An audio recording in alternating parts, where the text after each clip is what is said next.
계몽주의 시대에 종교를 연구한 학자들이 타임머신을 타고 21세기의 오늘로 올 수 있다면 아직도 종교가 남아있다는 사실에 놀랄 겁니다. 심지어 AI 시대를 목전에 두고 있는 지금도 종교는 사라지지 않고 있습니다. 왜 그럴까요? 근본적으로 인간의 한계 상황이 수천 년 전이나 현재나 달라진 것이 없기 때문입니다. 현실이 이러니 종교가 사라질 리 없는 거겠죠. 그러므로 이번 에피소드에서는 종교의 의미를 함께 생각해 보겠습니다.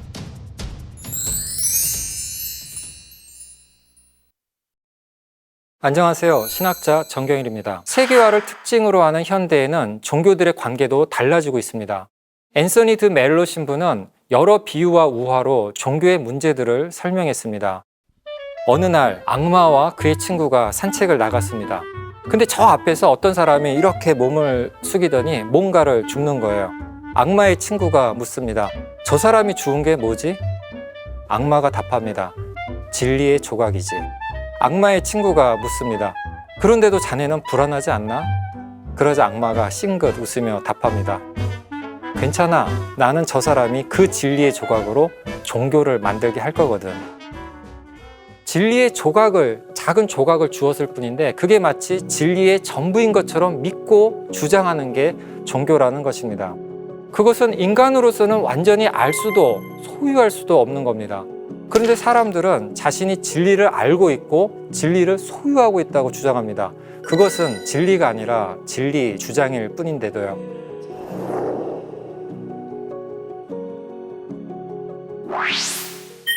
종교 간 갈등은 과거에도 있었지만 현대에 더 심각해진 이유는 근본주의의 발현 때문입니다. 근본주의는 문자주의와 관련되어 있습니다.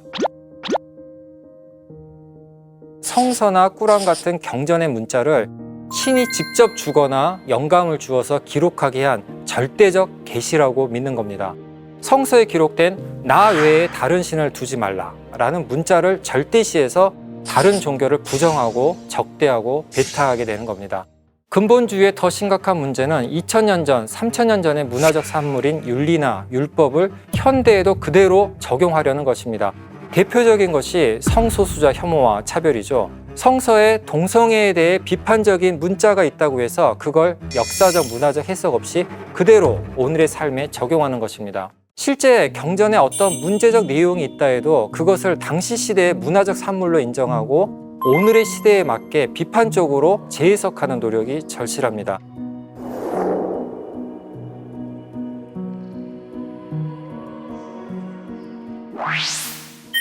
자, 그렇다면 종교 간 갈등을 어떻게 해결할까요? 이번엔 불교의 지혜를 한번 배워볼까요? 불교는 종교 간 갈등을 넘어설 뿐만 아니라 갈등 자체를 해체해버리는 매우 파격적인 지혜를 제시합니다. 불교의 중요한 비유 중 하나가 달과 달을 가리키는 손가락입니다. 저기 하늘에 달이 있습니다. 그리고 그 달을 가리키는 이런 손가락이 여러 개가 있습니다. 여기서 손가락은 종교이고 달은 진리를 뜻합니다. 그런데 사람들이 저기 달은 안 보고 이 달을 가리키는 손가락만 봅니다. 진리 주장만 보는 거죠. 그러면 정작 달을 못 보죠. 진리를 못 보게 되는 것입니다. 종교들이 달을 가리키는 손가락일 뿐이라는 것을 알아차리는 것, 그것을 인정하는 게 겸손입니다.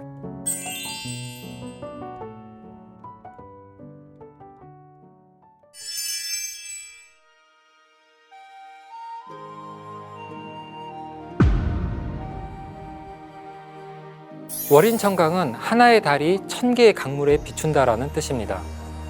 각각의 다른 강에 같은 달이 비추고 있는 거죠. 즉 부처님의 진리, 부처님의 지혜와 자비가 달빛처럼 모든 중생에게 고루 비춘다는 의미입니다. 불교는 진리 주장의 절대성을 파격적으로 해체합니다. 선불교의 위대한 스승 중 하나인 임재선사는 부처를 만나면 부처를 죽이고 조사를 만나면 조사를 죽이라 라고 가르쳤습니다. 은유적인 말이지만 엄청난 말입니다. 불교의 최고 존재인 부처님마저도 절대화하지 않겠다는 것입니다. 자신의 종교가 가장 중요하다고 절대적인 거라고 여기는 것까지 내려놓는 것, 오늘의 갈등하는 종교들이 배워야 할 지혜가 아닐까 싶습니다. 종교 간 갈등을 해결하는 또 하나의 덕목은 환대입니다. 이 그림은 마르크 샤갈의 아브라함과 새 천사라는 제목의 그림입니다. 유대 그리스도교 경전 중 하나인 창세기에는 아브라함과 새 천사 이야기가 나옵니다. 어느 날 새 나그네가 아브라함이 있던 곳을 지나갑니다. 아브라함은 그들을 보고 달려가서 그들 앞에 무릎을 꿇고 자기 처소에 와서 쉬다 가시라고 초대합니다. 원래 고대부터 지금까지 유목민들은 서로를 환대하는 환대 문화를 가지고 있었습니다. 유목민들은 목초지를 찾아 떠돌며 유목을 하잖아요. 유목민의 존재 방식은 주인이면서 손님입니다. 지금 자기가 머무는 이곳에서는 주인이지만 다른 목초지, 다른 풀밭을 찾아 떠나게 되면 거기서는 나그네, 손님이 되는 거죠. 그러니까 유목민들은 서로 환대하는 것을 일종의 문화적 코드로 만들었습니다. 지금 있는 곳에서 나그네를 환대해야지 자기가 나그네가 되었을 때 다른 곳에서 환대받을 수 있으니까요. 샤갈의 이 그림에서 새 천사, 새 나그네는 마치 자기 집에 있는 것처럼 편안하게 앉아서 식사를 합니다. 주인인 아브라함은 오히려 하인처럼 공손히 옆에 서 있습니다. 여기서 중요한 것은 아브라함은 그들이 천사라는 것을 몰랐다는 사실입니다. 만약 그들이 천사라는 것을 알았다면 누구나 달려나가서 환대했을 겁니다. 아브라함의 위대함은 그 나그네들이 자기를 해칠 수도 있는 적일지 아니면 함께 어울릴 수 있는 친구일지 전혀 모르는 상태에서 그들을 환대했다는 것입니다. 이 그림을 마르크 샤갈이 그렸다는 사실도 매우 중요합니다.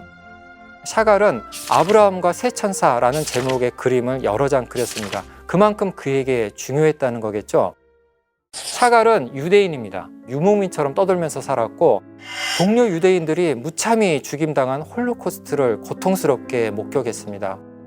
그러니 유대인인 샤갈은 아브라함과 새 천사의 그림을 통해서 종교의 차이, 문화의 차이를 넘어서 서로 환대하는 평화를 꿈꾸고 희망했던 거죠.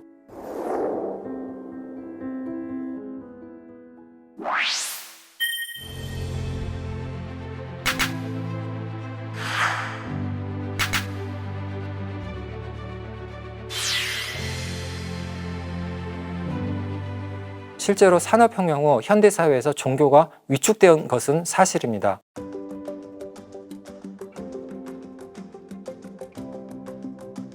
이를 종교 연구자, 사회학자들은 세속화 현상으로 보았습니다.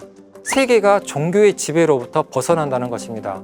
특히 중세까지 유럽에서는 크리스텐돔, 즉 그리스도교 세계라는 표현이 있을 정도로 교회가 정치와 밀착해 있었습니다. 때로는 교황권이 왕권보다 더 강력한 때도 있었잖아요.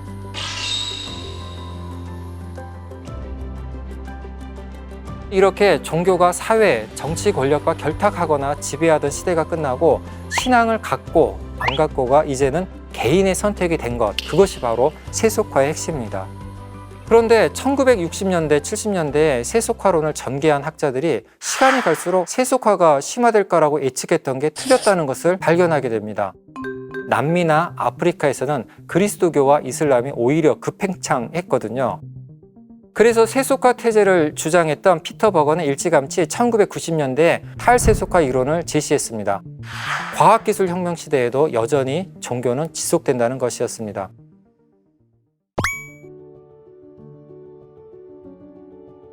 이 탈세속화가 세계가 재종교화되고 있다는 것을 뜻하는 것은 아닙니다. 많은 대륙과 나라들에서 기존의 제도 종교가 약화되는 현상, 즉 탈제도 종교화 현상이 일어났습니다. 탈제도 종교화는 종교의 제도적인 차원, 외적인 차원이 약화된다는 의미입니다. 현재 많은 종교인들이 기존의 제도적 굴레로부터 벗어났고 영성의 자원을 자유롭게 향유하게 되었다는 뜻입니다.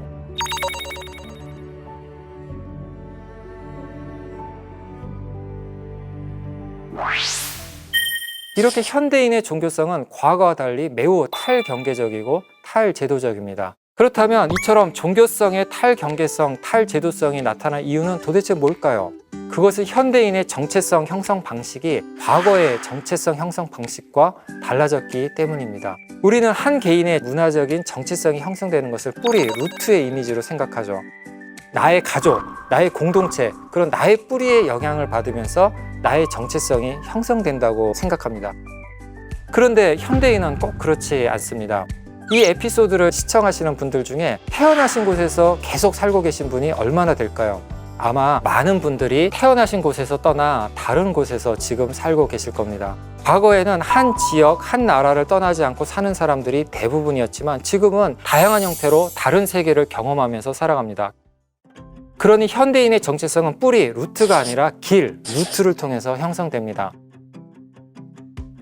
길 위에서 만나는 사람들, 길 위에서 경험하는 사건들, 길 위에서 만나는 사물들과 관계하면서 나가 되고 우리가 되는 것입니다. 현대인은 길 위의 인간, 길 위에서 변화하는 호모 비아토르입니다. 이렇게 길 위에서 정체성을 형성하다 보니 종교인들은 경계를 넘어 다른 종교를 체험하고 변화하는 경험을 하게 됩니다. 이 사진은 휴고 에노미야 라살 신부님이 일본에서 참선 수행을 하고 있는 모습입니다. 카톨릭 신부가 불교 참선 수행을 하고 있는 거죠. 에노미야 라살 신부가 선불교의 참선을 배우기 시작하면서 하라다 선사에게 묻습니다. 그리스도인도 깨달음을 얻을 수 있습니까? 그러자 하라다 선사가 참 이상한 질문을 한다는 듯이 당신은 몸을 갖고 있지 않습니까? 라고 반문합니다. 신체를 갖고 있는 사람이라면 종교와 상관없이 누구나 명상을 할 수 있고 누구나 깨달음을 얻을 수 있다는 뜻이었습니다. 이렇게 종교의 경계를 넘나들면서 종교성을 형성해가는 현대인의 모습은 미래의 종교가 도대체 어떻게 될까 더 궁금해지게 만듭니다.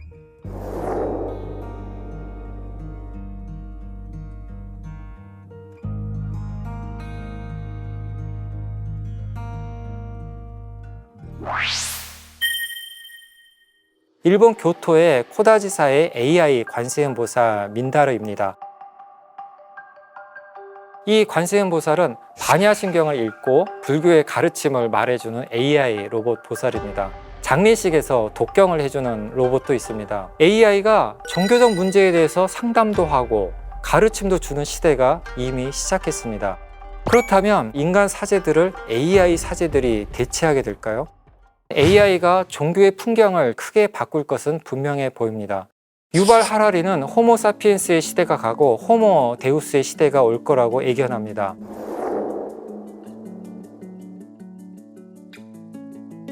앞으로는 인간이 지적 설계를 통해 스스로를 만들어 갈 거라는 것입니다.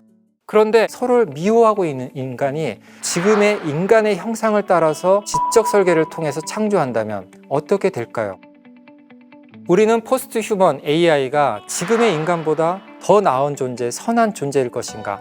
아니면 디스토피아 영화들에서처럼 인간을 위협하는 존재가 될 것인가에 대한 불안과 기대를 동시에 갖고 있습니다. 분명한 것은 만약 지금 이대로의 모습, 오늘의 인간의 형상을 따라 AI를 만들어 간다면 AI는 우리처럼 전쟁 기계가 될 것이고 우리처럼 자본을 독점하며 타인을 해치는 탐욕 기계가 될 것입니다. 그러니 미래의 인간, 포스트 휴먼이 어떻게 될 것인가를 놓고 고민하기보다는 오늘의 우리가 어떻게 더 나은 인간, 더 선한 인간이 될 것인가를 고민하는 것이 더 중요한 시대인 것 같습니다. 인간의 미래, 종교의 미래는 미래에 결정되는 것이 아니라 오늘을 살아가고 있는 우리의 선택에 따라 결정될 것이니까요.